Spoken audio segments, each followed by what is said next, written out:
यहाँ तो सिर्फ खोने का क्रम है, अब खोया भी नहीं गया। इसी तरह से एक शहादत 2006 में उपचुनाव का टिकट जब मिला कौड़ीराम से, पार्टी ने कहा कि आप जाइए चुनाव लड़िए, पिताजी का नामांकन होता है और उस नामांकन के तदुपरांत दूसरे दिन दूसरे व्यक्ति का नामांकन करा दिया जाता है।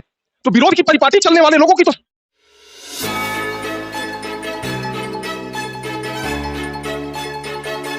आप देख रहे हैं यूपी न्यूज लाइव 24 सच का साथी। मैं हूं आपके साथ प्रशांत त्रिपाठी। नमस्कार। इस समय हम गोरखपुर सदर विधानसभा का लगातार कवरेज कर रहे हैं। चुनावी यात्रा हम लोग लगातार दौड़ा कर रहे हैं।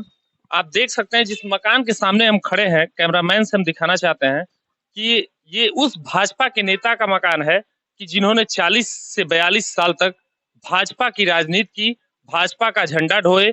जिस समय भाजपा को लोग पूछते नहीं थे, उस समय भाजपा के लिए वो खुले मंच पे बैठक करते थे।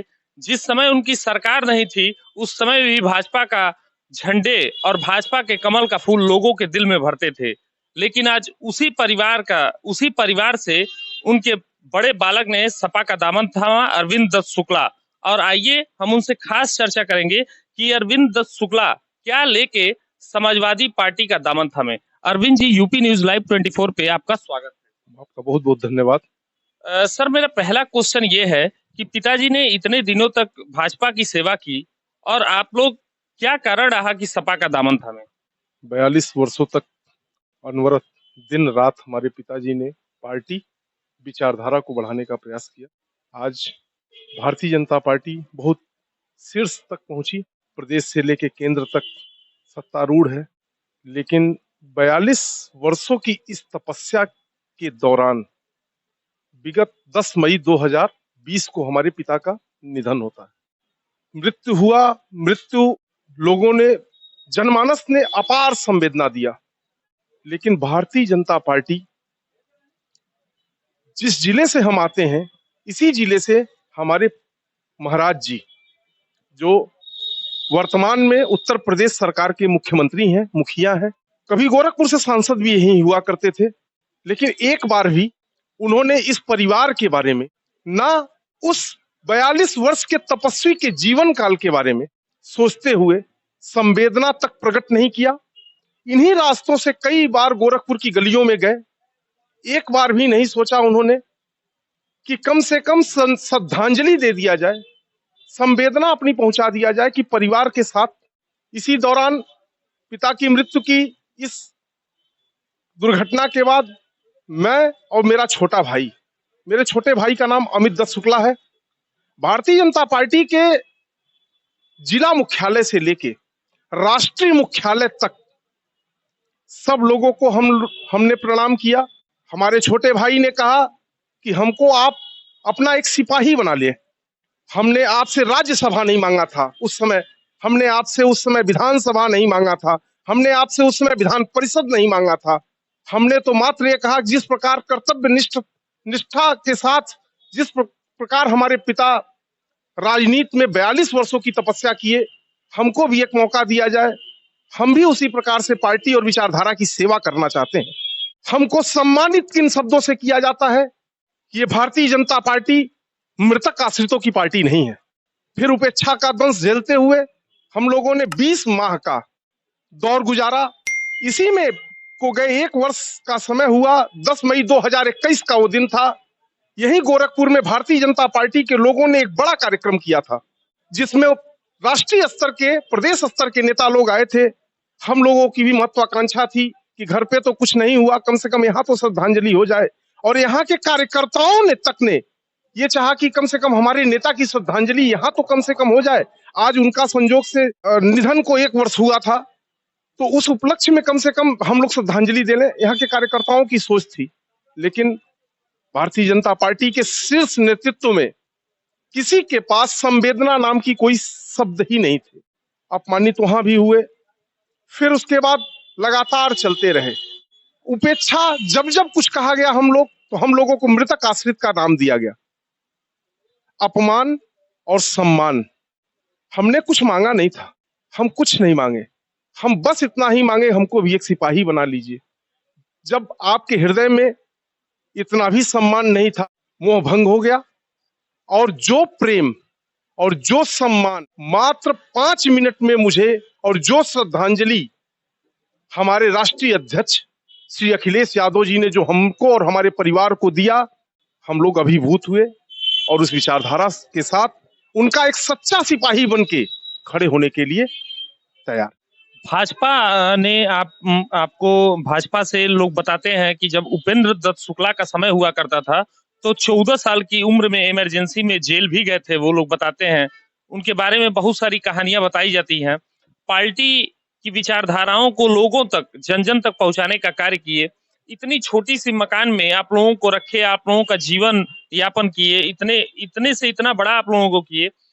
भाजपा के कुछ नेता ये आरोप लगा रहे हैं कि किसी माफिया के परिवार वालों ने उपेंद्र दत्त शुक्ला के परिवार को हाशिए पे रखने का काम किया। इसमें कितनी सच्चाई? माफिया किसको कहें? माफिया शब्द उचित नहीं है। कुछ राजनीतिक गणितज्ञों का ये काम है कि हाशिए पे रखा गया, और इतना हाशिए पे रख दिया गया कि मेरे पिता का निधन तक हो गया, जिसका एक मैं जीता जागता प्रमाण दे रहा हूं। चिकित्सकीय पद्धति में किसी को ब्रेन हैमरेज होता है तो किसी शॉक लगने के ही कारण होता है। पिताजी 2018 का उपचुनाव लोकसभा का लड़ रहे थे, उसी बीच में हमारे पिता को ब्रेन हैमरेज जैसी बीमारी हो गई। तो कारण अगर चिकित्सकीय कहते हैं तो कोई ना कोई तो ऐसा शॉक लगा होगा उनको, और वो शॉक कुछ और नहीं था। ये जानकारी हो चुकी थी उनको कि हो सकता है ये चुनाव में हार जाऊं और मुझे हरा दिया जाए। बताते थे पिताजी जब पार्टी लाइन से या पार्टी उनकी सुनती नहीं थी या उनके विचारधाराओं को कभी वो सम्मान नहीं देते, तो क्या कभी वो चीज उपेंद्र दत्त शुक्ला जी आप लोगों से शेयर करते थे? विचारधारा के प्रति कभी उन्होंने हम लोगों से कोई विरोधात्मक बात ही नहीं कभी। सदा सर्वदा झाड़ू लगाने से लेके दरी बिछाने तक का काम उन्होंने किया था इस भारतीय जनता पार्टी में। और इतनी उपेक्षा के दौरान हार्ट अटैक जैसी बीमारी, ब्रेन हैमरेज जैसी बीमारी अगर किसी को हो तो सबसे बड़ा कारण होता है चिंता का, और चिंता ही एक कारण था। आपके सामने तो मेरा घर भी ये दिखाई ही पड़ रहा है, और अगर आप अभी हमारे घर के अंदर चलें तो एक नेता के रूप में विशुद्ध राजनीतिक व्यक्ति थे। सारे दलों में के लोग, सारे दलों के नेता उनका सम्मान करते थे क्योंकि वो सर्व समाज के नेता थे। अखिलेश जी ने जो सम्मान दिया है, गोरखपुर में आप लोग किस तरीके से साइकिल को चलाएंगे या साइकिल को किस तरीके से लखनऊ पहुंचाने का काम करेंगे? साइकिल चलेगी, साइकिल चलेगी, चलेगी ही नहीं, साइकिल दौड़ेगी। फर्क इतना ही है, लोग समझ नहीं पा रहे। लेकिन साइकिल का रेस जनता डर और भय के नाते कि अगर हम कुछ कह देंगे तो हम भी कहीं आरोपित ना हो जाएं, हमको भी कहीं जेल ना हो जाए, हमको भी कहीं निर्वसन ना हो जाए, भयाक्रांत है जनता। गोरखपुर की आवाम डरी सहमी सी रहती है, तो साइकिल तो जनता चलाएगी और जवाब साइकिल को ही लेके देगी जनता। कहीं कहीं आप इतने बड़े मुख्यमंत्री के सामने आप चुनाव लड़ने जा रहे हैं, आपकी एक छोटी सी मकान, आप इतने सिंपल से वस्त्र में हैं, सिंपल सी राजनीति की अभी स्टार्टिंग है, आप मुख्यमंत्री के सामने चुनाव लड़ने जा रहे हैं, इतने बड़े मुख्यमंत्री के सामने जो देश पे सब मुख्यमंत्रियों में सबसे फर्स्ट नंबर का है उनका, कभी आपको अंदर से महसूस होता है? पहली बात तो ये कि उनको फर्स्ट मुख्यमंत्री बनाया कौन? आज की मीडिया उनको फर्स्ट मुख्यमंत्री के रूप में बनाई है। भाई साहब, मेरा घर ठीक सड़क पे है, और अगर कैमरे को घुमाएं तो प्रमाण आप यही सामने ले सकते हैं जो जाम का आलम है। कौन सी बात का 1 नंबर और कौन सी बात का 2 नंबर होता है? विकास को अगर देखना है तो पूर्ववर्ती सरकारों को देखा जाए, क्या हुआ है हम भी जानते हैं। मानक तक पूरे नहीं होते हैं। सीएम सिटी का गृह जनपद है, लगातार लोग बता रहे हैं कि विकास जमीनी स्तर पे उतरा है, यहाँ पे अधिकारी दिन रात लगातार काम कर रहे हैं। गोरखपुर को 24 घंटा बिजली मिल रही है, हम लोगों ने घर घर तक खाद्यान्न वितरण किया है, राशन पहुंचाया है, हम विकास के मुद्दे पे वोट लेंगे, भाजपा के लोग कह रहे हैं। और लोग कह रहे हैं कि शुक्ला जी को हम लोग बहुत सम्मान किए, लेकिन शुक्ला जी के परिवार को मोटिवेट कर दिया गया। ये इसमें कितनी सच्चाई है? 43 वर्षों तक मैं आपके पास था तो आप तो मोटिवेट कर ही नहीं पाए, 3 मिनट में अगला कैसे मोटिवेट कर दिया? ये अपमान और सम्मान की लड़ाई है। अपमानित है ये परिवार। हम तो बार बार आपके हवाले से पूछते हैं कि हमारे पिता का अपराध क्या था और हम लोग का अपराध क्या रहा है कि आज इतनी उपेक्षा का दंश हम लोग जिए। आज भारतीय जनता पार्टी के जब तक मैं भारतीय जनता पार्टी के विचारधारा से जुड़ा था, भारतीय जनता पार्टी के लोगों को मैं फोन करता था, दरवाजों पे जाता था, लोग पहचानने से इनकार कर दिए, अपने दरवाजों का फाटक बंद कर दिए, अब फोन उठाना बंद कर दिए। कौन सी बात करते हैं आप? यही तो आपको सोचने की बात है कि 43 वर्षों में क्या मिला। और पिताजी के समकक्ष लोगों को भी तो आप देख लें, जो ये जवाब दे रहे हैं, पिताजी के समकक्ष लोगों को भी तो देख लें, उन्होंने क्या पाया। यहाँ तो सिर्फ खोने का क्रम है, अब खोया भी नहीं गया। इसी तरह से एक शहादत 2006 में उपचुनाव का टिकट जब मिला कौड़ीराम से, पार्टी ने कहा कि आप जाइए चुनाव लड़िए, पिताजी का नामांकन होता है और उस नामांकन के तदुपरांत दूसरे दिन दूसरे व्यक्ति का नामांकन करा दिया जाता है। तो विरोध की परिपाटी चलने वाले लोगों की तो चीजें चलती रही, लेकिन जिसने अपना पूरा जीवन त्याग कर दिया, और आज हमसे आप मत पूछें और नेताओं से मत पूछें, उन भारतीय जनता पार्टी के कार्यकर्ताओं से पूछें कि अगर सम्मान मिला है तो स्वर्गीय उपेंद्र शुक्ला जी के दरवाजे पे मिला है कार्यकर्ताओं को।